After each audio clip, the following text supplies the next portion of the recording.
Okay, so the circular membrane general case. Here's the statement of the problem: the PDE, the domains, boundary condition, periodicity condition, the bounded condition, and the initial conditions. So what is the problem that we have here is we have a circle with a membrane on it, which means think of a drum, right? The top of a drum.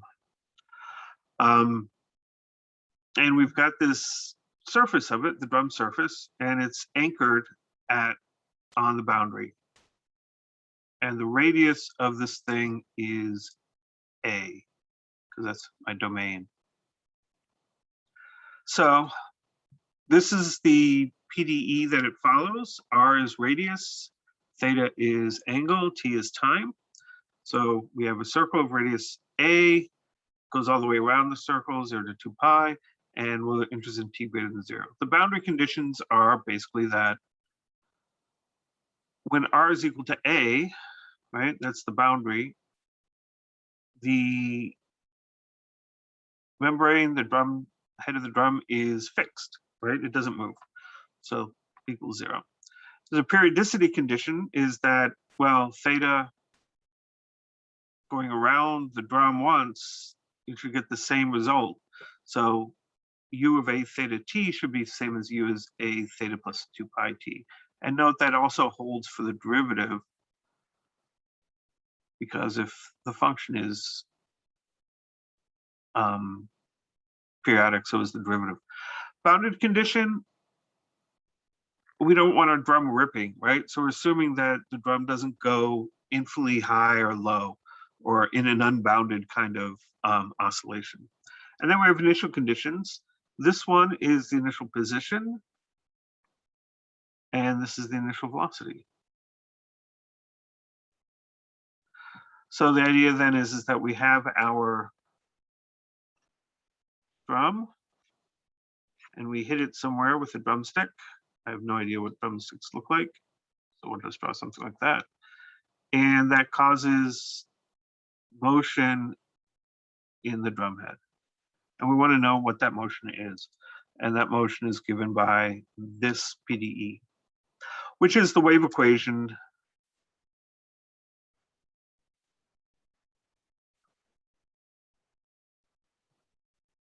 in polar coordinates. Two-dimensional wave equation. Okay, so that's the statement of the problem. All of this is the solution of the problem. It's going to involve the Bessel functions.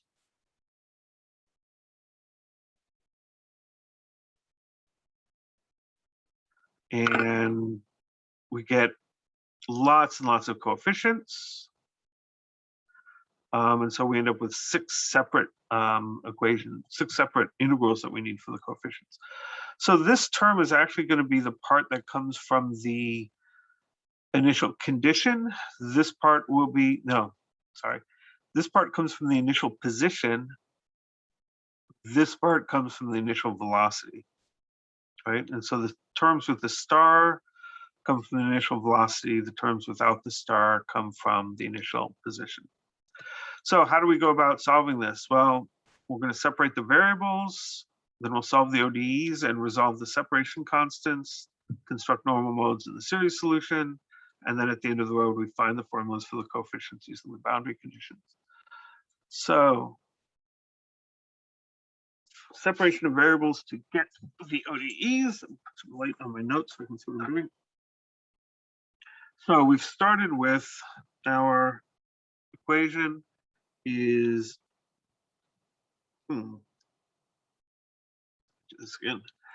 is UTT equals C squared U sub RR plus 1 over R U sub R plus 1 over R squared U sub theta theta and parentheses. And we want to set U equal to U, which depends on R, theta, and T. We want to separate these into some function of R times some function of theta times some function of T. And so capital R is a function only of R, capital theta is a function only of theta, and capital T is a function only of T. So if we plug this in, right, take this stuff and plug it in there, what do we end up with? Well, we get R theta T sub T equals C squared R sub R theta T plus 1 over R sub R theta T plus 1 over R squared R theta theta theta times T. There we go. So we'll take that to start a separation. We'll divide both sides by C squared R theta T. So what's that going to get us? On the left-hand side, that would just give us 1 over C squared TT. Dividing the right-hand side by C squared R theta T means the C squared here is canceled out, and we're left with R sub R over R plus 1 over R sub R over R, a lot of R's there, plus 1 over R squared theta theta theta over theta. Great, so we can separate this. Depends on T, and this depends on R and theta. So if we have a function where one side depends only on T and the other depends only on R theta, that means they both must be equal to the same constant. So 1 over C squared T sub T equals some constant, we'll call it K1, equals R over R. Okay, I'll just stop saying the R's and write them down.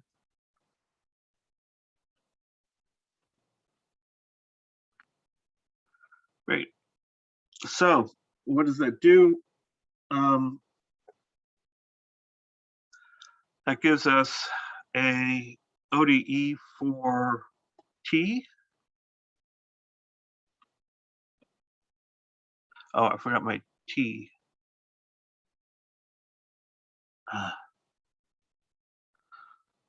That's annoying. That should be a T. This up here should be a T sub T.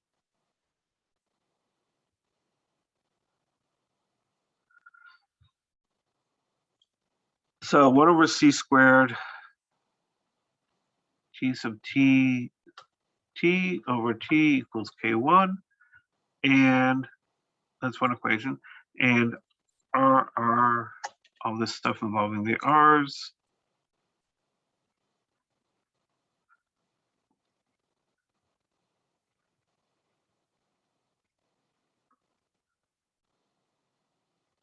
Is the other equation.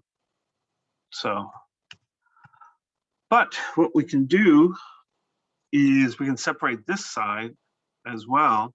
We'll multiply through by, this should be 1 over little r. This is a capital R. I don't know how that became an R squared. Capital R.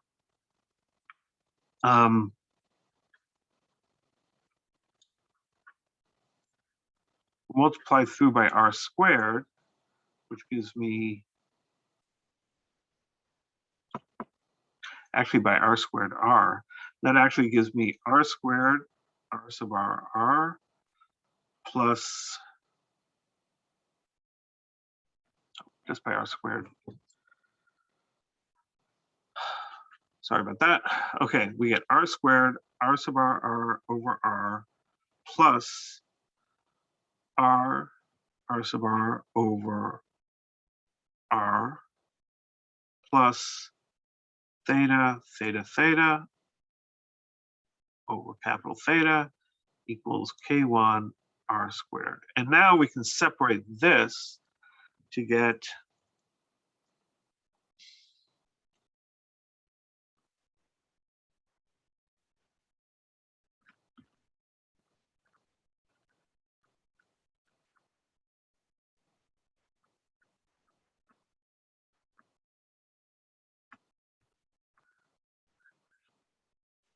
this depends only on R, depends only on theta.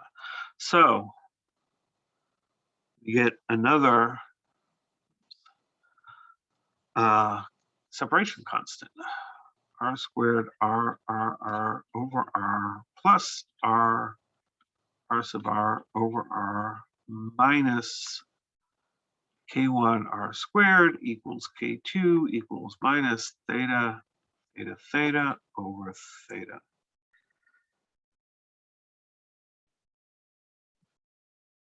Great, so that gives us two more ODEs, right? There's an ODE involving R here, and there's an ODE involving theta here. So we end up with three ODEs.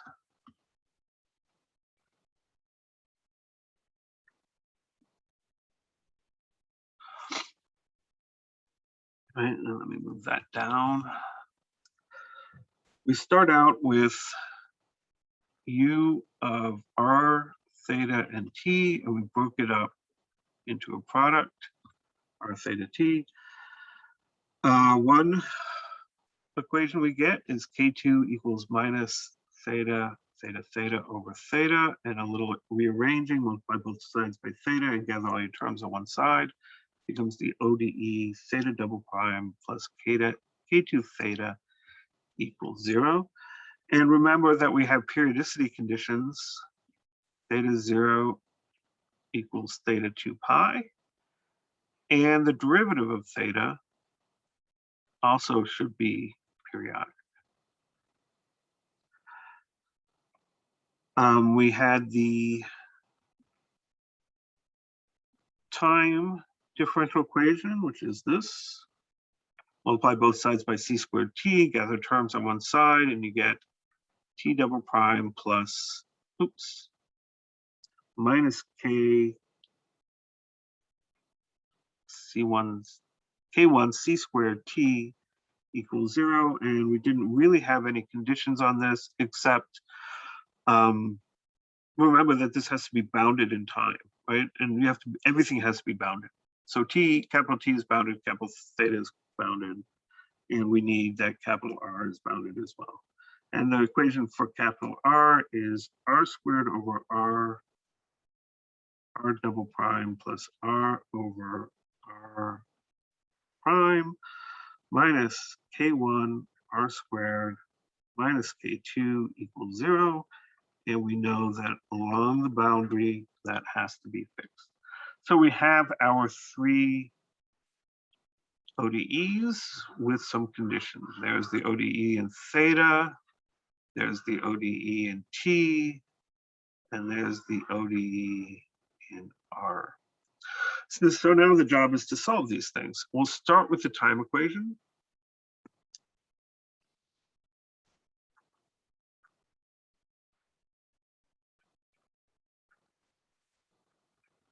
Which is T squared minus K1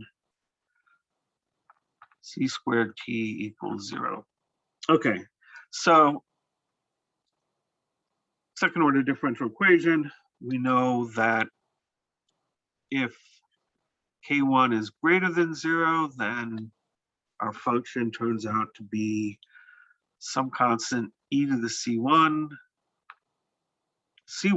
e to the square root of K1t plus C2 e to the square root of K1t.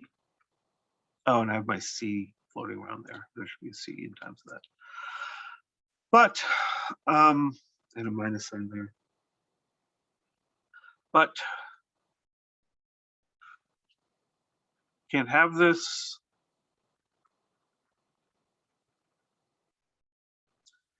t must be bounded.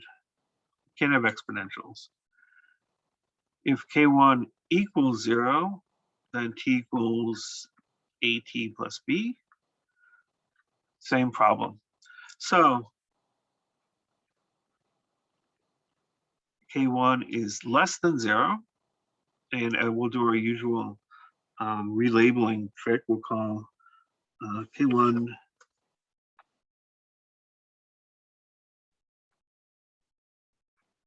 equal to minus lambda squared, and that means that our equation is t squared minus plus lambda squared c squared t equals 0. So t is trig functions.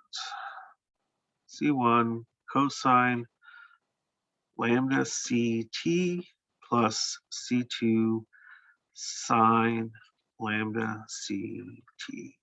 So this first separation constant, we've sort of dealt with it a little bit. We now know that it's going to be a negative number, and we're calling it lambda is the absolute value, the square root of the absolute value of that. And so, right, lambda is going to have to be evaluated along the way somewhere. But that gives us our basic function in time. So then we'll move to the theta equation. Let's see.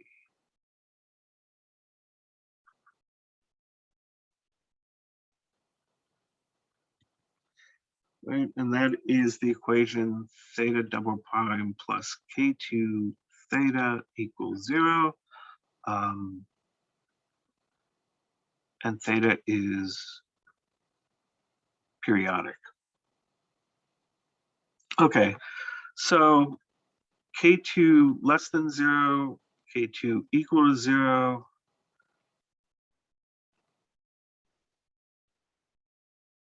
Leads to infinities. It means that you get either exponential or linear functions in your solutions, but we need everything to be bounded. So k2 must be a positive number. And because square roots show up so often when we do this, we'll call k2 equal to mu squared, and that gives me theta double prime plus mu squared theta equals 0. Okay. So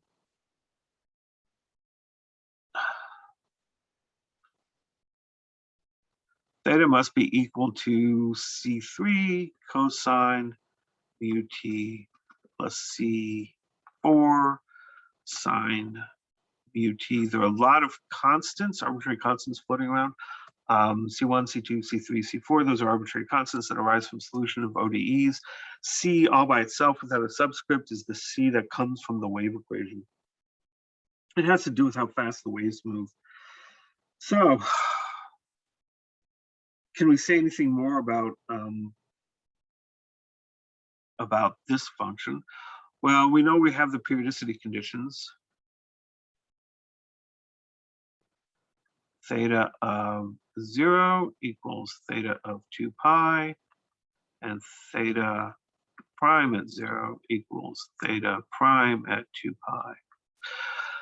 So what's theta prime? Theta prime, if you differentiate theta there, you get minus C3 mu sine mu t, that's the derivative of the first part, plus C4 mu cosine mu t, that's the derivative of the second part. So the periodicity conditions give me that theta at 0, which is what you get when you plug in t equals 0 in here, that's just going to be C3.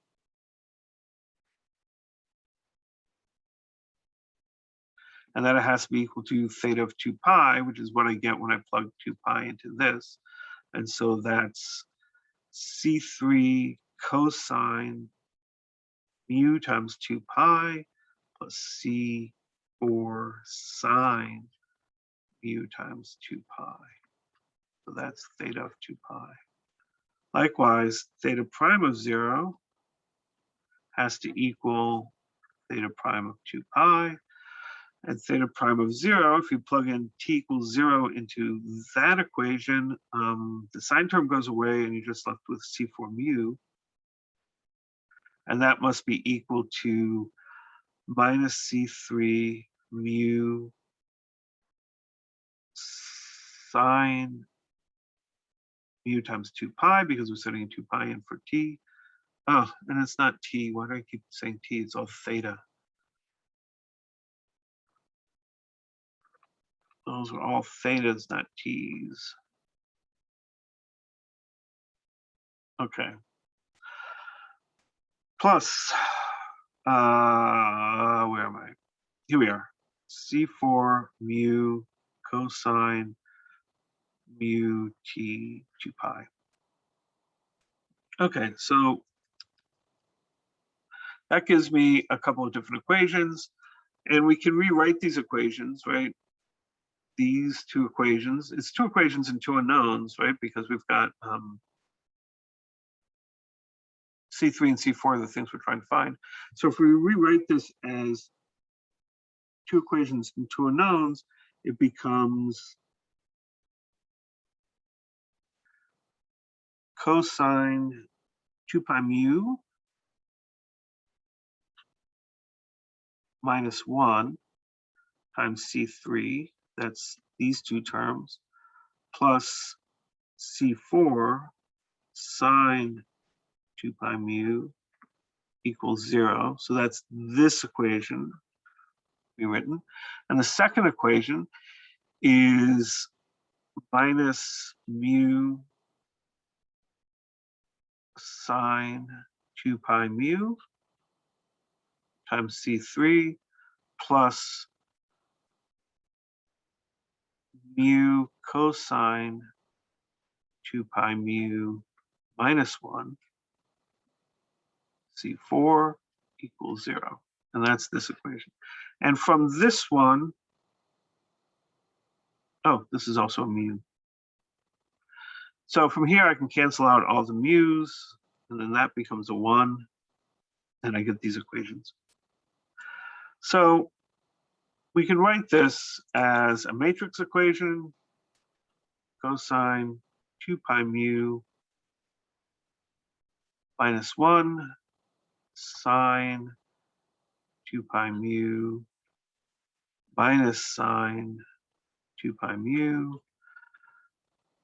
cosine 2 pi mu minus 1 C3 C4 equals 0 0. And we want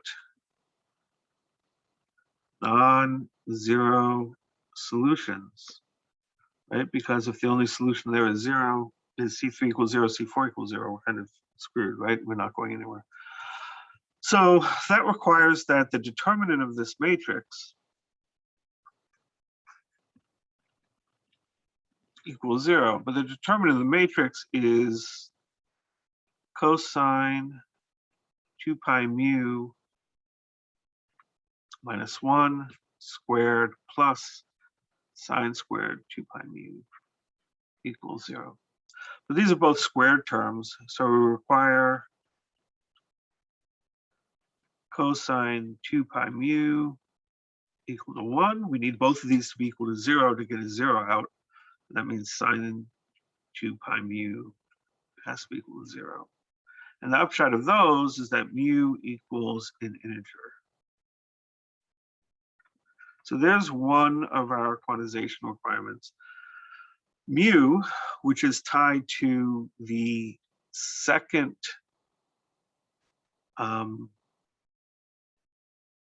separation constant, actually has to be equal to a integer m. So that tells us that,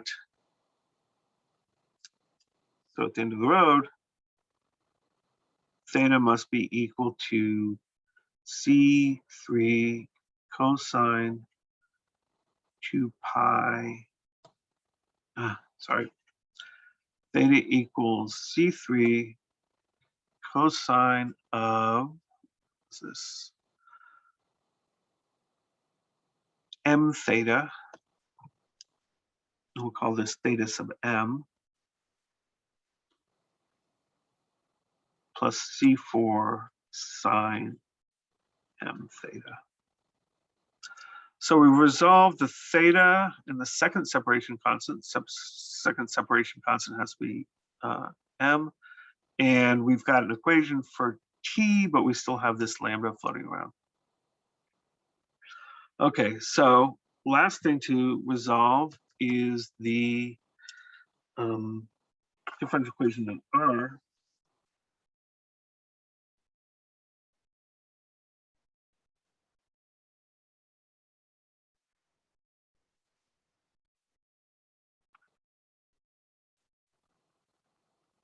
And that differential equation was R squared over R double prime plus R over R prime minus K1 R squared minus K2 equals 0, with R at A equals 0, and require that R to be bounded.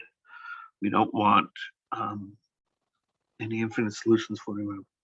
So what we've seen now is that K1 equals minus lambda squared and K2 is some integer.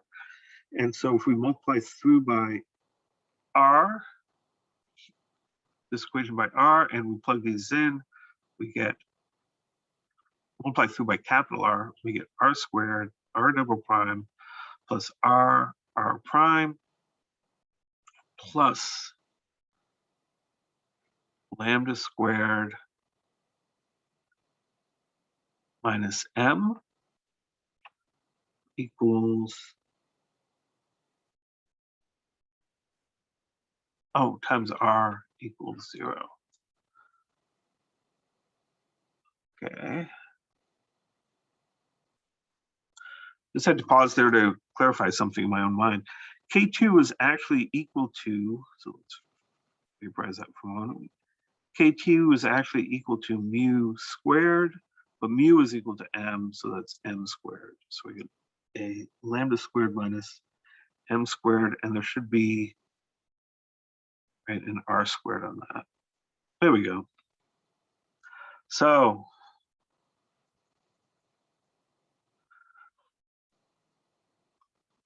solution,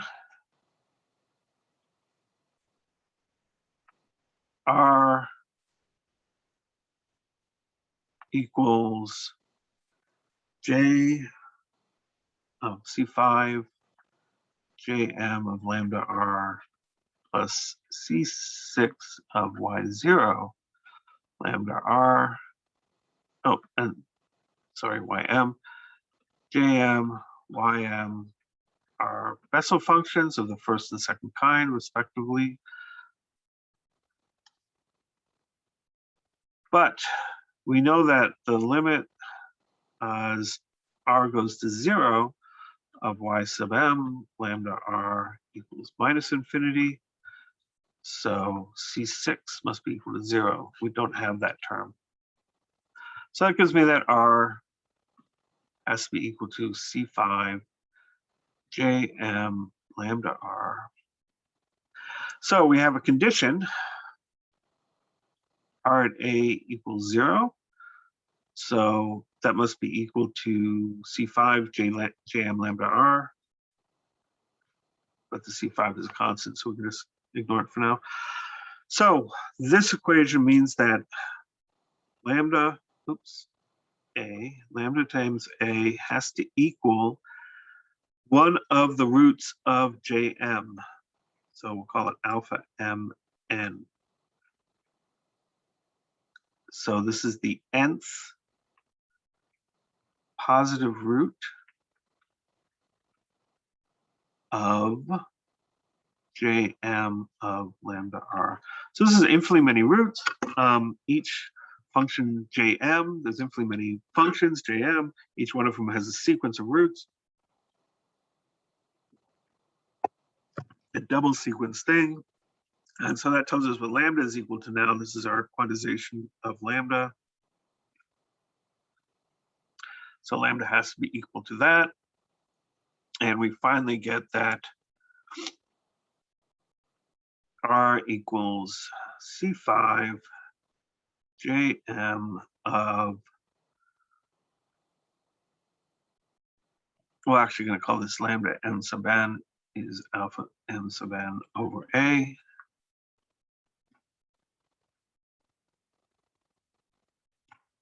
And so that gives us our R's. So out of all that, what is our various solutions? T is going to be Tmn, because there's a lambda in there, equals C1. I'll deal with the constants in a bit. Cosine of C lambda mn t plus C2 sine lambda mn t. Theta, we ended up quantizing that on only on one of the two variables, so that becomes theta m, which is C3 cosine m theta plus C4 sine m theta.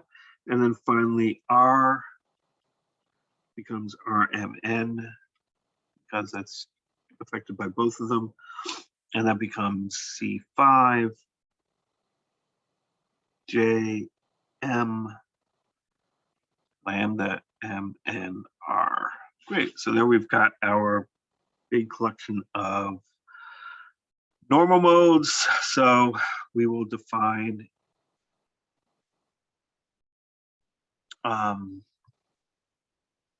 if we multiply these together,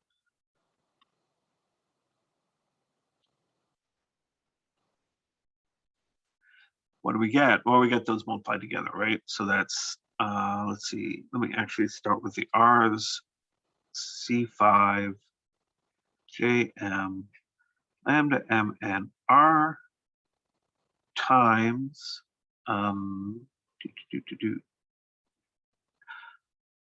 the time thing, C1 cosine of C lambda mn t plus C2 sine lambda mn t times, and we'll have to write this down on the next line, the terms in theta, which is C3 cosine m theta plus C4 sine m theta. Great. So I'm going to break this into two parts because it's a little bit easier to deal with in two parts. So this whole thing is times this. So I'll take this thing in the square brackets times C3 cosine m theta.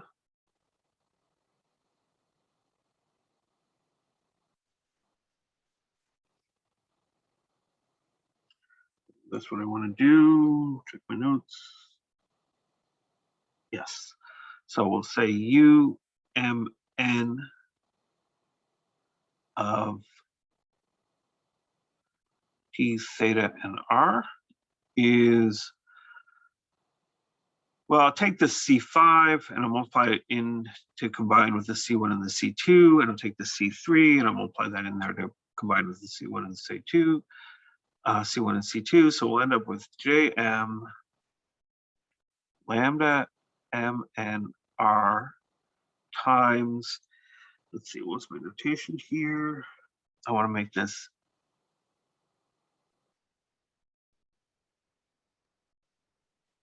actually, hang on a second. Let me pause this while I figure out what my notes are doing to me. Okay, what I actually want to do is split it up by the time period because we're going to take a derivative later. So C5 J LMN R times C1 cosine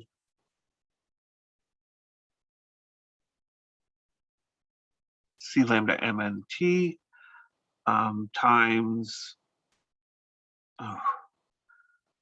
so the C5 and the C1 will deliver, we'll put those in with the, multiply C5 times C1 times C3, and then C5 times C1 times C4, and that will give us A, M, N cosine m theta plus bmn sine m theta times cosine c lambda mn t.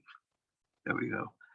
And then umn star of t theta and r be jm lambda mn r times some other coefficients, amn star cosine of m theta plus bmn star sine of m theta times sine of c lambda mn t. And this is from the initial position, and this term is actually going to be from the initial velocity. So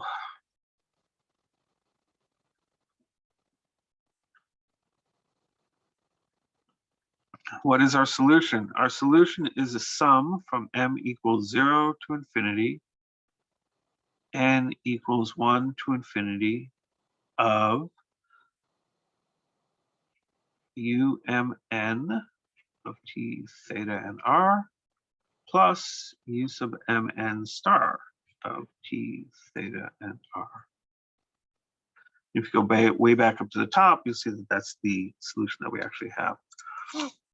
Okay, so we have a solution. The problem is that we want to find out what are all our coefficients. We want to find formulas for the coefficients using boundary conditions. So if we pull back to boundary conditions, that's dumb, it's not supposed to be boundary conditions. We make a quick change here. Initial conditions. Okay, so our initial conditions was initial position,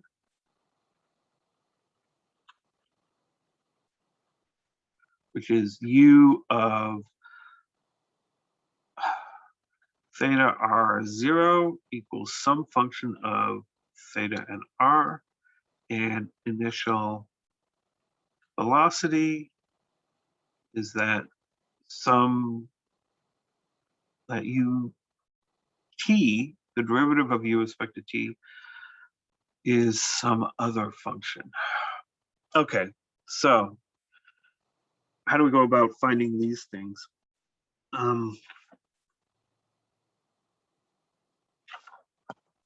So let's note that if this is ut,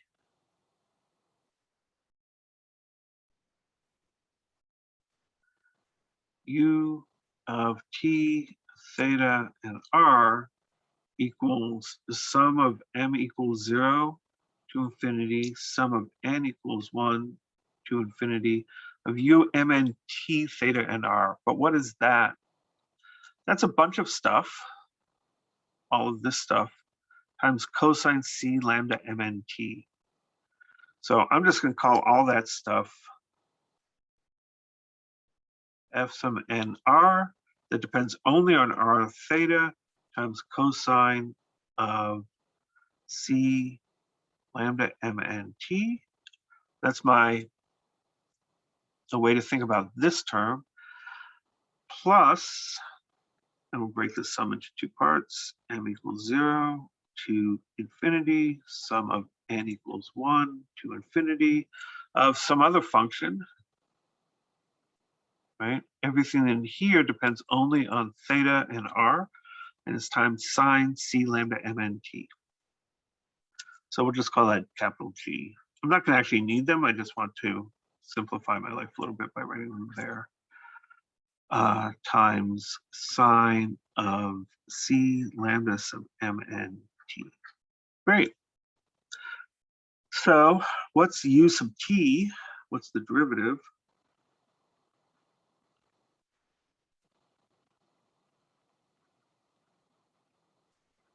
Differentiate this part with respect to t, the fmn r theta doesn't get differentiated because there's no t's in there, and the cosine does. and that becomes minus CLMN sine C lambda MNT. And what about the other term? If I differentiate that,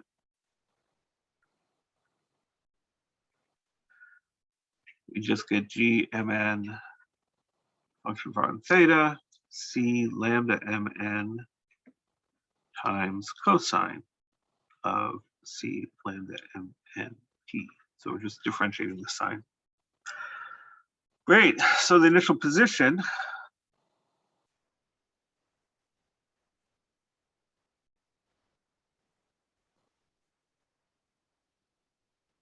means that if we plug in t equal to 0 into here, this entire part goes away. And we're just left with the double sum m equals 0 to infinity, n equals 1 to infinity of what I'm calling fmn of r theta. And cosine is just 0. It's just 1, sorry.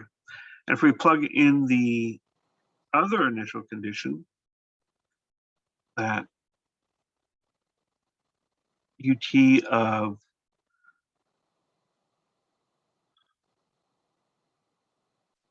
theta r0 equals some initial condition, g theta r, then plugging in t equals 0 means that this first term goes away, and we're just left with the second one.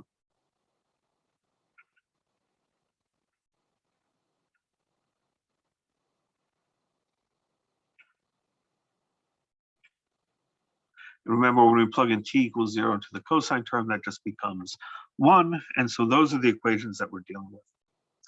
So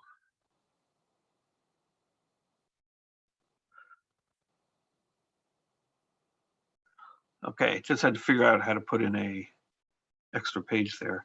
So we'll deal with this one. This is the initial position. Dealing with the initial velocity will be almost essentially the same. So what we have is that f of theta comma r equals the double sum m equals 0 to infinity, n equals 1 to infinity of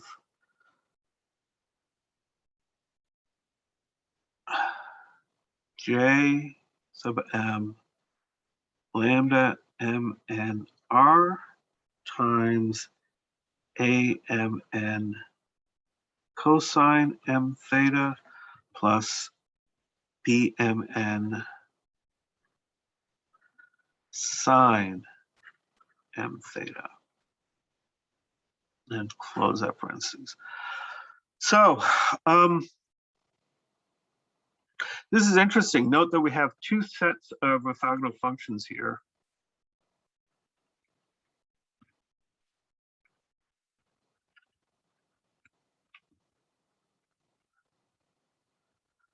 There's the trig functions sine and cosine, and the Bessel functions j, mn, lmnr. So what we're going to do is just rewrite this a tad. F of theta comma r. We're going to split off the m equals 0 term.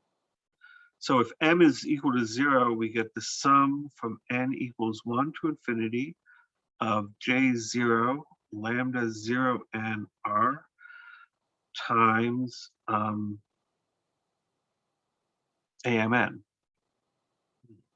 am0, right? So if we set m equal to 0, the sine terms drop out, the cosine terms just become 1, so we just have that. And then we'll sum up from m equals 1 to infinity the cosine terms, jm lambda mn r times amn cosine m theta, and then plus the sine terms.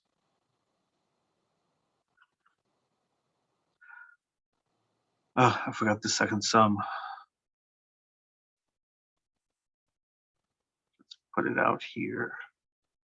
m equals 1 to infinity. That should be n equals 1 to infinity. So I need a sum from m equals 1 to infinity, sum n equals 1 to infinity of b, m, n, j, m, lambda, m, n, r, sine m theta. Okay, so we need these coefficients out of this. So we can actually just put big parentheses around that and around that. What we see is that, and if we want, should be an0. Man, I'm having trouble thinking today. A0n. There we go. Right, and we can put a little parentheses around, well, not around that, around this. Okay, so what do we have here? If we look at this, this is a lot like a Fourier series, except we have functions of r in our coefficients. So how do we want to say this? So this is a Fourier series. We have f of theta over r equals all of this. Let me write it out a little tidier so that it's clear what we're doing. F of theta r is the sum from n equals 1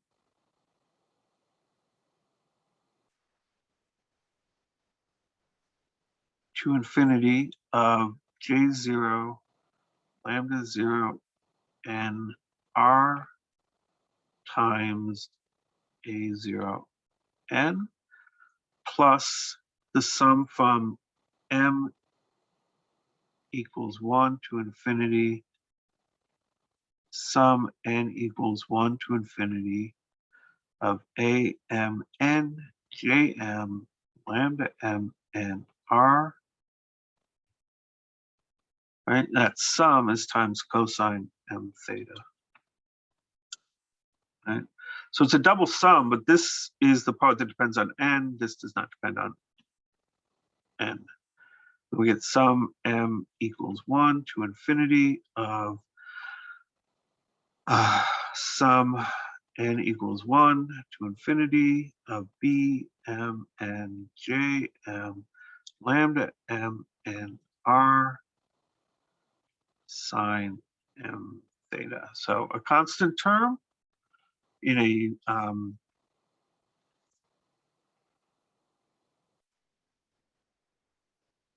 a constant term in the initial condition in the Fourier series, a sum involving numbers times cosine plus a sum involving numbers times sine. So to find the coefficients for this,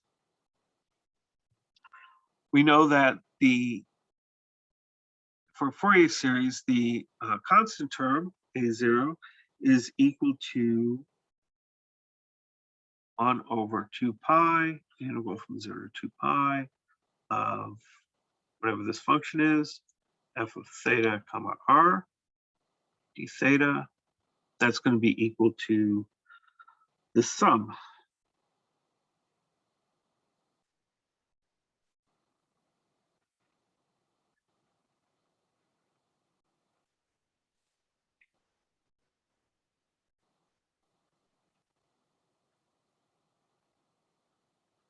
Right, because it's a constant term in a Fourier series. So basically what we're doing is we're thinking, well, let's think of r as being fixed, as being a constant. Then this is a sum of constants. How do you find the constants in a Fourier series? Well, this is what the constant is. This term, right, is the cosine m theta term. Again, what we're going to do is take the bracket of this with this, the inner product of this with respect to cosine m theta and peel off the coefficient. The coefficient is actually that sum. So we get the cosine terms is 1 over actually 1 over pi, integral from 0 to 2 pi of f of theta comma r cosine m theta d theta, and that's going to be equal to our coefficient here, sum n equals 1 to infinity, a m n j m lambda m n r. And then finally, we have a sine stuff. These are the coefficients. They depend on r, but that's independent of theta. So that gives me 1 over pi, 0 to 2 pi, f of theta comma r, sine m theta d theta is the sum from n equals 1 to infinity of b m n j m lambda m n r. Woof. Okay, great. So what we've done now is we've dealt with the sine functions and cosine functions. These are orthogonal. How did we get these? Well, if you remember how we do the Fourier series, we take the inner product of, say, this whole term here with respect to cosine k theta. Everything drops out except the cosine m theta terms. And we get this integral for the coefficient of cosine m theta. But the coefficient of cosine m theta is this sum. So that's why we get that. Okay, so now we want to use the Bessel functions. And the Bessel functions are also orthogonal. So we have this sum here. So this is the constant term. This sum is equal to this integral. So what do we want to do? We want to do an inner product with J0, which will pick off various terms of that. So inner product of J0 lambda sub 0 sub k of r, inner product of that will give us this coefficient. And how does that work for Bessel functions? Well, that means A0n is 2 over, be a little bit careful here, a squared j1 squared alpha 0n integral from 0 to a, because now we're integrating over r, and then times 1 over 2 pi integral from 0 to 2 pi of f of r theta d theta times j0 of lambda r lambda m n r r dr. Okay, so how did we get that from this? I'm going to tab so we can see both of them. So how do we get this equation here from that? Well, we take the inner product of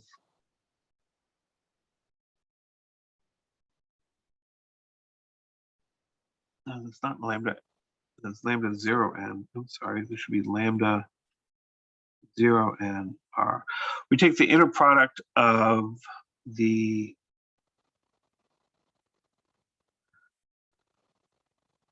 with this both sides of this with respect to this function, which is orthogonal. That's a set of orthogonal functions, and that'll pick out the coefficients that we want, and we get this nasty constant out front, integral from 0 to infinity. You can see the thing that we're integrating against there. So inner product of this thing with J0 lambda 0 and r, and that gives us A0 of n. And likewise, when we're looking at this equation here, we can take the inner product with respect to that, pick out, kill off all the terms except the one for AMN, but we need to take the inner product of this with respect to this. So before I do that, we will go on and tidyify this a little bit. A0n is, well, these twos can cancel out, and we're left with 1 over a squared j1 squared alpha 0n integral from 0 to a, and then we have another integral, and that pi comes out here. That pi.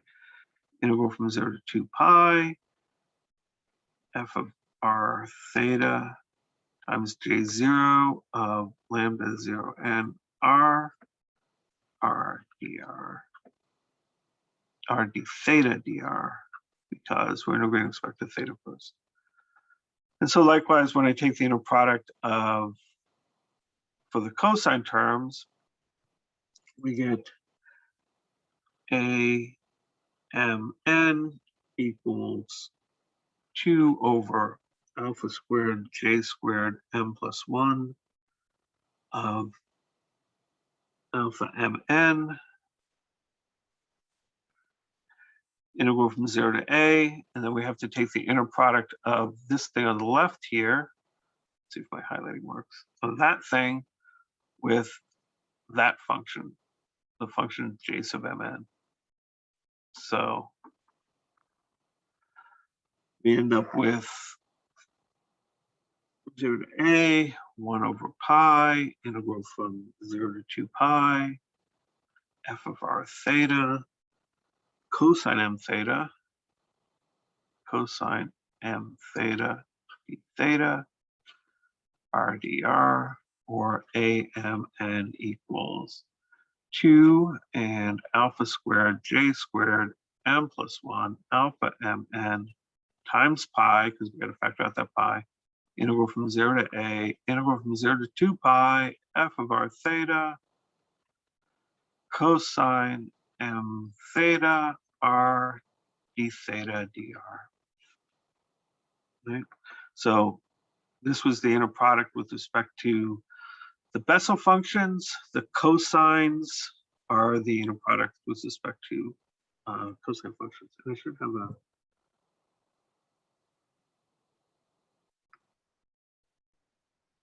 oh shoot, I forgot I needed a J.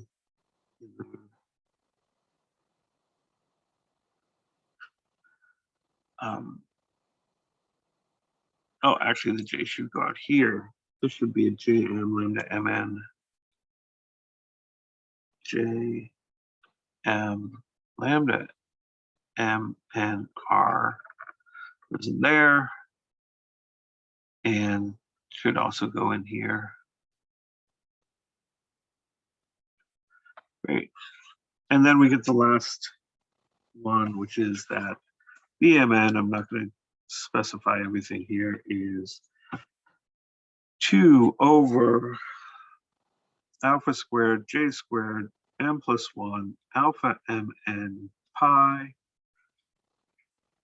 integral from 0 to a, 0 to 2 pi, f of r theta sine m theta jm lambda mn r d theta dr.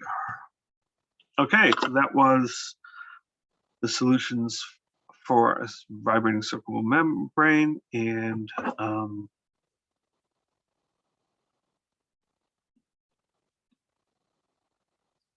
find the coefficients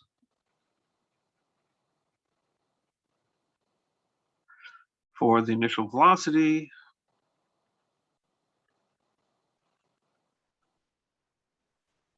it's the same process. So we do need to figure out some stuff about Bessel functions and why do we get these kind of nice relationships. But way up here, we get 2 sets of orthogonal functions. And so what we have to do is actually 2 bits of peeling things off, right?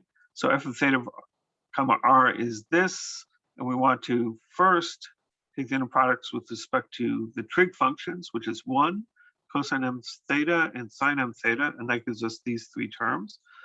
And we know what those are in terms of the inner products. Once we've done that, then we still have another series, which involves the Bessel functions, and we take the inner product with respect to that. And so at the end of the road, going all the way back up to the top, there's our solution of the problem with all these formulas kicked out, right? So f of our theta, we did an inner product with cosine m theta. We did an inner product with the Bessel functions. Inner product with sine, inner product with Bessel functions, inner product with cosine, inner product with Bessel functions. And various constants show up when we do that. Okay, so that's the circular membrane general case.